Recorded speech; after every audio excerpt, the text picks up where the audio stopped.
पूरी दुनिया में मशहूर, भारत की सबसे बड़ी और पुरानी, राष्ट्रीय और अंतर्राष्ट्रीय पुरस्कारों से सम्मानित नौटंकी लोक संगीत की पहचान गंगा प्रस्तुत करते हैं अपनी नई नौटंकी।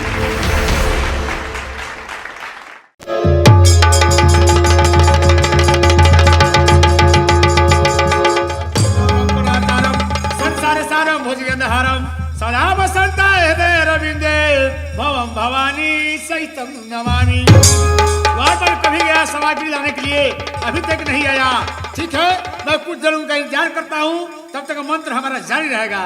कर्पूर गौरम करुणयावतारम संसार सारम भुजगेंद्रहारम। कर्पूर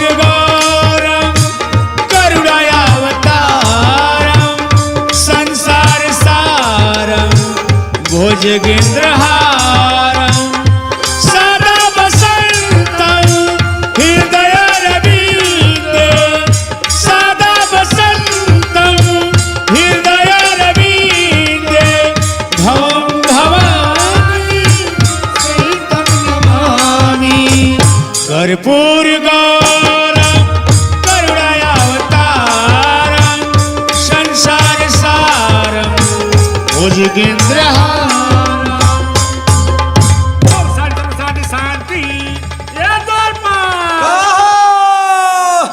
में घोड़ा छोड़ा जाएगा जी। घोड़ा लाया है? ए पंडित जी, हाँ। अगर घोड़ा ना मिले तो घोड़ी से काम ना चल जाई।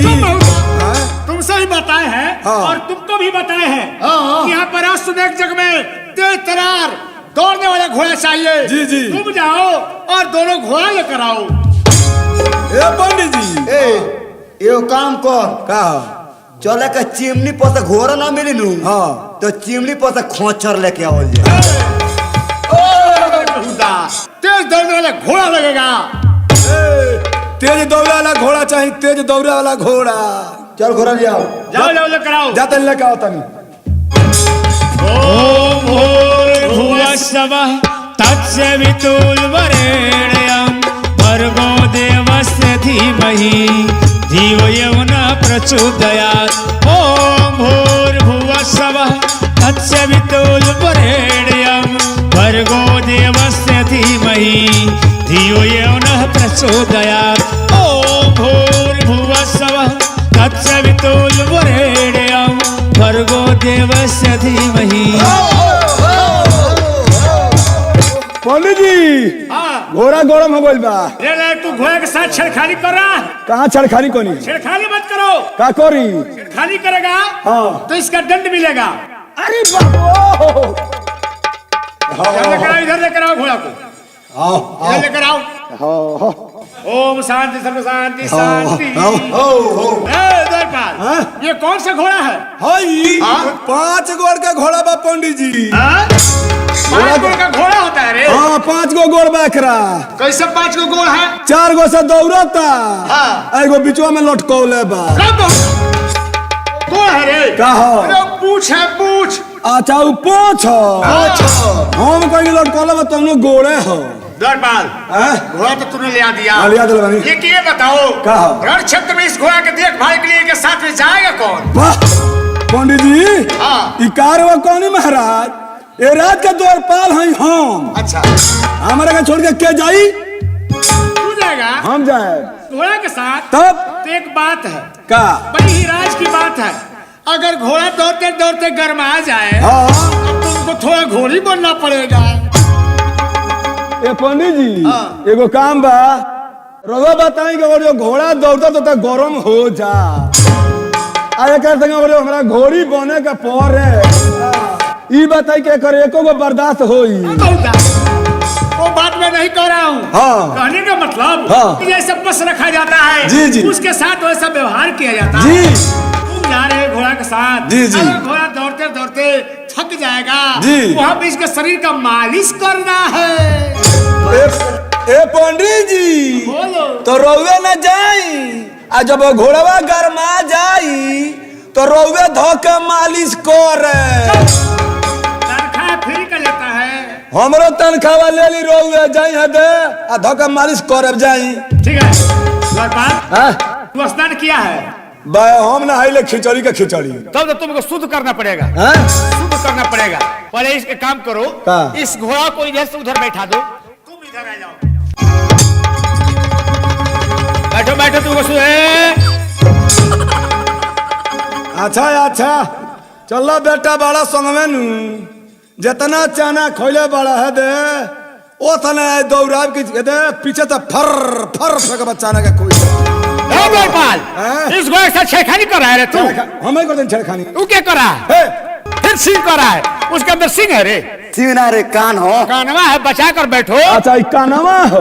कान है। हम तो यही कभी कभी ज्यादा फाड़ पिछड़ा तुम मारते हो, हाँ। कानवा में सट जाता है। चलो बैठो। बैठी। ओम नमः स्वाहा। हाँ तो सारा भाई सही घोड़ा हमारे खून चिखले ले भाई। कब कब सारे हराइया में सिंह लगा देता है। गोपाल, समय बीता जा रहा है, तुमको शुद्ध करना, हमको कहीं जा। तेरा शुद्ध करे का मुंह मर लो। अरे बाबू रे, हम असली द्वारपाल हैं, चल तोर नींद वाला बोहरी ना निकाल देनी तो फिर हमार ना द्वारपाल ना चल। हाँ बैठो। ओम शांति शांति। या देवी सर्वते शक्ति रूपे संस्थिता नमस्ते नमस्ते नमो नारायणी नमस्ते। ओम नमः स्वाहा। सिपहिया के बाप मातारी स्वाहा, सिपहिया के हितदायी स्वाहा, सिपहिया का खानदान स्वाहा, सिपहिया के मेहरारू स्वाहा।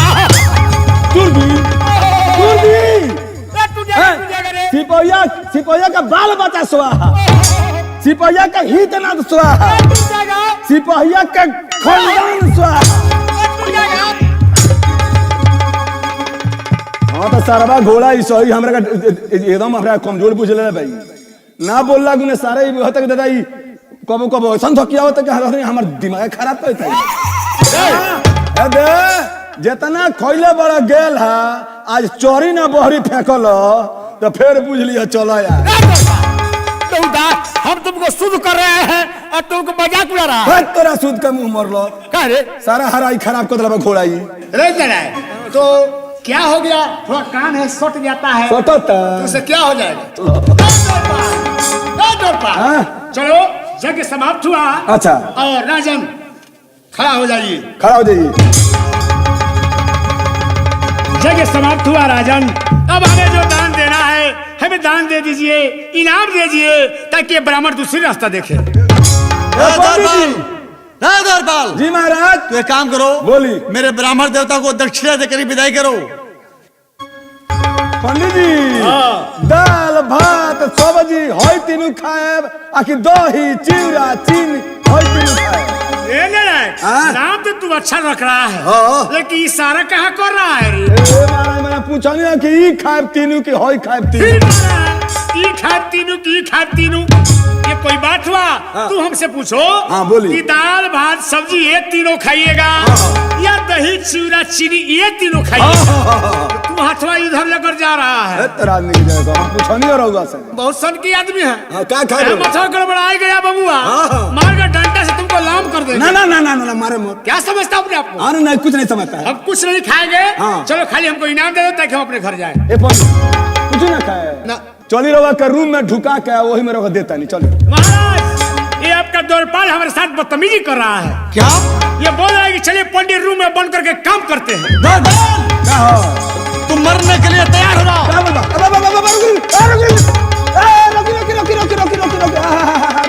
शैतान, मेरे ब्राह्मण देवता को तू परेशान कर रहा है। कहाँ परेशान कौन है?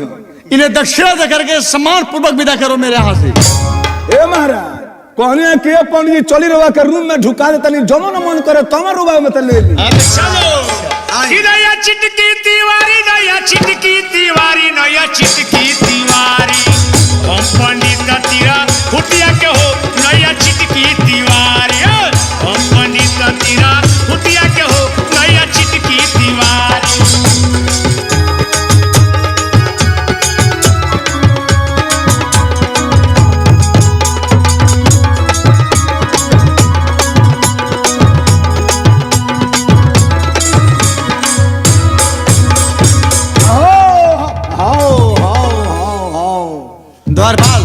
जी महाराज। सबसे पहले उस पत्र इसके माथे पे लगाओ जिसमें लिखा गया है कि 20 विजेता अर्जुन का घोड़ा जो पकड़े घोड़ा संग्राम से करना होगा और 20 विजेता अर्जुन के साथ उसने लड़ना होगा।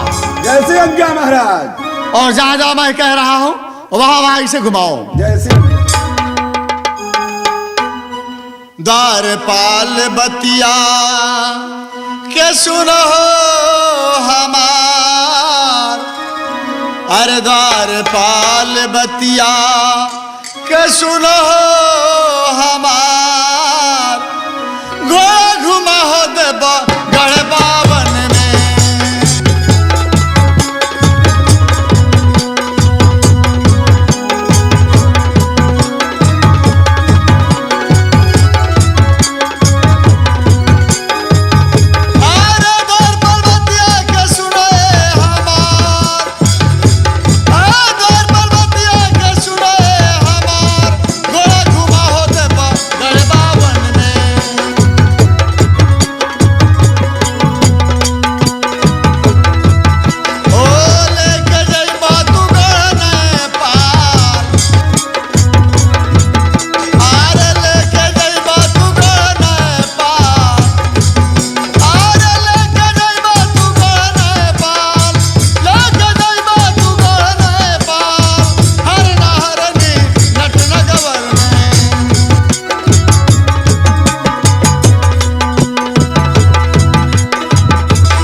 घुमावे के बा ऑर्डर मिल गई आ खर्चो ना मिलल। ठीक बा चलता नहीं चारों राज में घोड़ा के घुमा के लेके तब अर्जुन महाराज के दरबार में हमरा आवे के बा। अरे चलबो तो चलो ए घोड़ा, अरे दक्षिण के राजवा हो।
रतनपुरा में घर है मेरा, मोर ध्वज है नाम। तो साधु संतों की सेवा करना यही हमारा काम।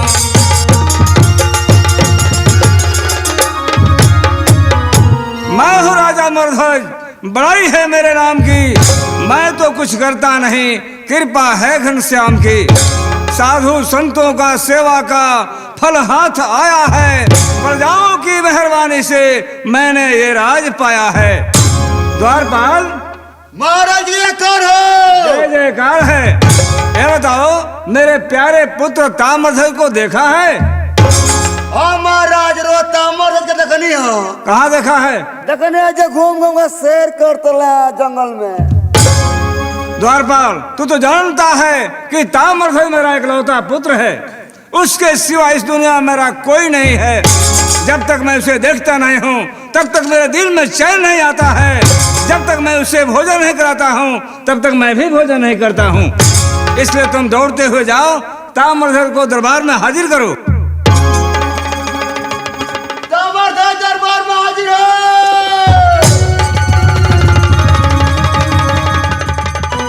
प्रणाम करता हूँ पिताजी मैं आपको। ईश्वर बढ़ाया तेरे यश और प्रताप को। पिताजी आप मुझे यहाँ पे किस लिए बुलाए हैं? बेटा तू कहाँ गया था? पिताजी मैं अपने बाग में सैर कर रहा था।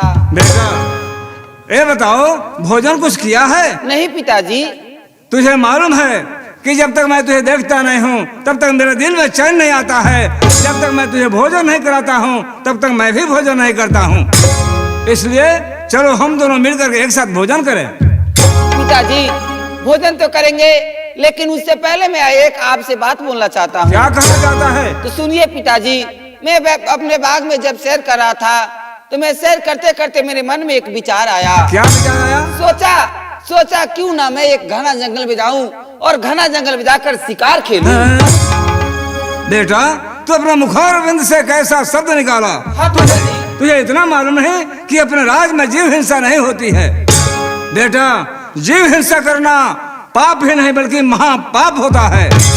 शास्त्र में लिखा है कि मातृवत प्रदारेषु प्रभूतेषु लोष्टवत आत्मोत्सर्भूतेषु जह प्रशस्ता पंडिता। बेटा अपने राज में कोई भी पराई औरत हो उसे अपनी माता समझना चाहिए। दूसरे के धन को मिट्टी का ढेला समझना चाहिए। दूसरे जीव को अपना जीव समझना चाहिए। जो ऐसा समझता है, जो ऐसा दृष्टि से देखता है, वही पंडित है, वही ज्ञानी है। इसलिए मैं तुमसे कहूंगा कि तुम शिकार करना भूल जाओ। शिकार करना, जीव हत्या करना पाप ही नहीं बल्कि महापाप होता है। तो इसका मतलब आप मुझे शिकार खेलने की आज्ञा नहीं देंगे? नहीं बेटा। तो सुन लीजिए पिताजी मेरा भी बात। अगर आप मुझे शिकार खेलने की आज्ञा नहीं देंगे तो खाना खाने की रही दूर की बात, मैं एक बूंद पानी नहीं पीऊंगा। द्वारपाल अपने हाथ में रहकर बात किया करो मुझसे, वरना मुझसे बुरा इस दुनिया में कोई नहीं होगा। महाराज समझाओ तनी एक द्वारपाल बोल रहा हूँ ना पिताजी। इसका मतलब आप मुझे शिकार खेलने के लिए नहीं देंगे? नहीं बेटा। तो पिताजी हमारा भी बात कान खोल कर सुन लीजिए। मैं खाने की तो दूर की बात रही, मैं एक बूंद पानी नहीं पीऊंगा और मैं शिकार खेलने के लिए जाऊंगा। समझाई खड़ा खड़ा मुंह क्या देखता है? तुम दौड़ते हुए जाओ, मेरे राज के पुरोहित जी महाराज को दरबार में हाजिर करो। पंडित जी को बुलाई। जल्द बुला कर लाओ। पंडित जी दरबार में हाजिर है। मंगल भवन अमंगल हारी द्रवहु सीधा शरथ अजर बिहारी। राम सिया राम जय जय राम। राम सिया राम जय जय राम। रघुकुल रीति सदा चली आई। प्राण जाए पर बचन न जाई। राम सिया राम जय जय राम। राम सिया राम।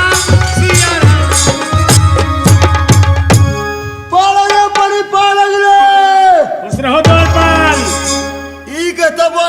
पंडित जी तो भेजिए द्वारपाल। दही चूड़ा रोहरे का याद पड़ जाता का? हे द्वारपाल हमारा यही काम धंधा है, जहाँ आज्ञा आएगा वहाँ जाना है और जाकर उस विधि विधान को देख रेख करना है। तोरा काम धंधा का मुंह मरलो। चलिए महाराज का दरबार बोला हटवा। बस चलूंगा जी महाराज। प्रणाम करता हूँ ब्राह्मण देवता मैं आपको। इस राजन आपके जस्र प्रताप को कहीं आप अपने दरबार में किस लिए बुलाए हैं राजन? पंडित जी महाराज, आप तो जानते हैं कि मेरे राज में जीव हिंसा नहीं होती है और मेरा ही बेटा ताम्रध्वज जंगल में शिकार करने के लिए जिद पकड़ लिया है। मैं उसे बार बार समझाता हूँ, बार बार मना करता हूँ, लेकिन मेरा एक भी बात नहीं मानता है। मैं आपको बुलाया हूँ कि आप मेरे राजगुरु हैं, जरा उसे समझा दें, हो सकता है कहीं आपकी बात तो मान जाए। आपकी जैसी आज्ञा राजन, हम अभी ताम्रध्वज को समझा देते हैं। हुआ ताम्रध्वज, दंडवत करता हूँ ऋषिराज में आपको। ईश्वर है तुम्हारे सर प्रताप को। ताम्रध्वज जी गुरु ये मैं महाराज। क्या सुन रहा हूँ? जंगल में शिकार करने जाने के लिए जिद पकड़ रखे हो? हाँ गुरु महाराज, ये आप सत्य सुने हैं कि मैं जंगल में शिकार खेलने के लिए अवश्य जाऊंगा। नहीं ताम्रध्वज, अभी तू नादान हो, बालक हो, और जंगल में जाना तुम्हारे हित में अच्छा नहीं होगा, क्योंकि जंगल में बड़े बड़े हिंसक जानवर होते हैं, खूंखार जानवर होते हैं। अगर तुम जाओगे, जानवर तुम्हें देखेंगे, प्रहार करेंगे, तुम उस प्रहार को रोक नहीं पाओगे। गुरु जी महाराज, मैं आपसे एक बार नहीं बल्कि बार बार बोल रहा हूँ कि मैं शिकार खेलने के लिए जाऊंगा जाऊंगा जाऊंगा। क्या तू मेरी बात नहीं मानेगा? नहीं जाएगा? अवश्य। बड़ा ही जिद्दी स्वभाव का लड़का, मैं कितना ही समझाता है, समझता नहीं है। जब तुम्हारा मन यही है कि जंगल में शिकार खेलने जाना है, तो मेरा भी आज्ञा यही है कि जाना है तो जाना है। पंडित जी महाराज, आप तो जानते हैं कि ताम्रध्वज अभिनदान है, इसके पास इतना ज्ञान कहाँ जंगल में अकेला शिकार करने जाएगा।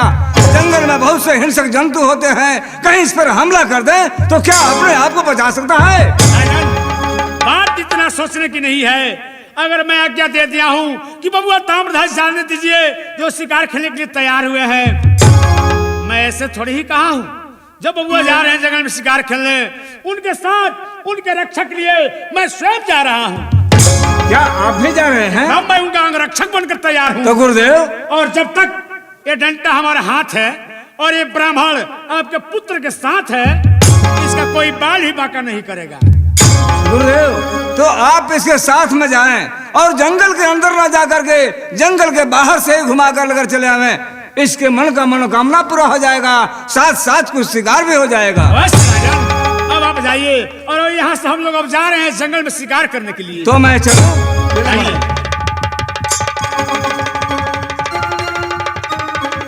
बाबू जी गुरु महाराज। चलो, अब आज्ञा मिल गया महाराज से। चलो हम लोग चलते हैं जंगल में शिकार खेलने। जो होगा उसे देखा जाएगा और जो लड़ आएगा उसे एक हाथ मारा भी जाएगा। क्या आप भी मेरे साथ शिकार पे चल रहे हैं? आप चलिए गुरु जी महाराज, आपकी आज कृपा हुई तो मुझे शिकार खेलने की आज्ञा मिल गई। मैं भागने वाला ब्राह्मण नहीं हूँ, मैं दागने वाला ब्राह्मण हूँ। चलो मेरे साथ। चलिए गुरु जी महाराज, चले शिकार खेलने चले। अरे गुरु जी के कृपा से वो दिन आया गईले, गुरु जी के कृपा से वो दिन आया गईले,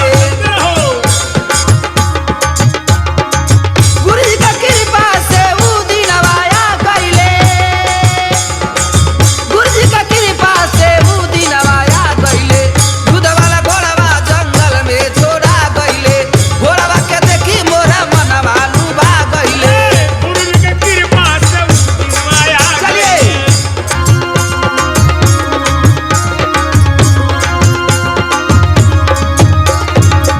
मैं एक 12 बरस के लड़के से इनका घमंड नहीं तोड़वाया तो मेरा भी नाम कृष्ण नहीं।